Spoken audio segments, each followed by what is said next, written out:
Yes. Well, as the author of one of the chief documents guiding the Republican Party just a few years ago, you must surely have some ideas for what should be happening in the next 4 years to draft the next document.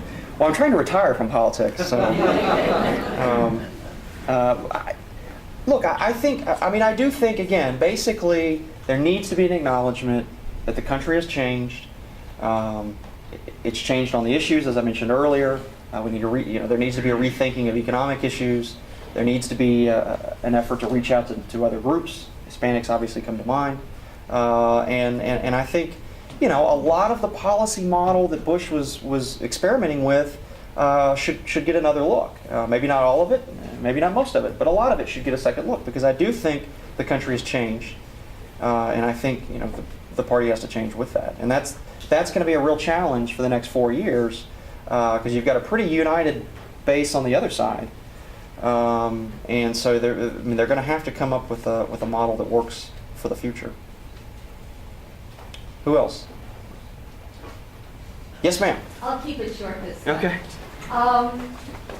Were you familiar with the book Lies of George W. Bush?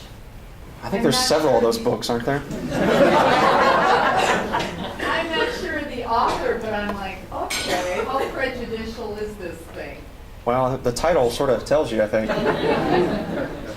Again, this is the thing. I welcome all of the debate about the Bush record. I think it's healthy. I think we really don't know how this is going to play out in history. A lot depends on what happens in Iraq going forward. But you can have that debate and that discussion, and we can all agree that some things were right and some things were wrong, and we can debate the other things.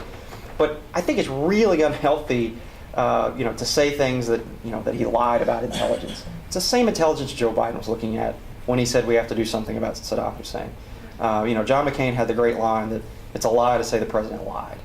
And so I hope as the debate moves from current events into history, that there could be a real exchange on ideas and facts, and a little less of the propaganda from both sides.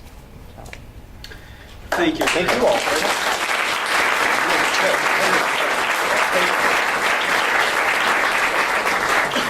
Now, he's trying to get away from me. He's going to get one of these too. We're not going to let you go until you get one. Thanks so much, Kasey. Really appreciate it. Thank you. Well, what an engaging, what an interesting luncheon we've had. I think Kasey speaks so well. Your thought is nuanced. A hard presidency and a hard speech to make at this point in the last 8 years that we have seen. So I thank you very much for coming before an audience with a lot of critical political scientists I know out there, and a lot of analytical people who had some tough questions to put to you. So thank you very much. Well, we are going to take a break, and we will reconvene at 2 o'clock back in Loosemore Auditorium. Mandy, are there any other announcements at this point? Okay, thank you very much.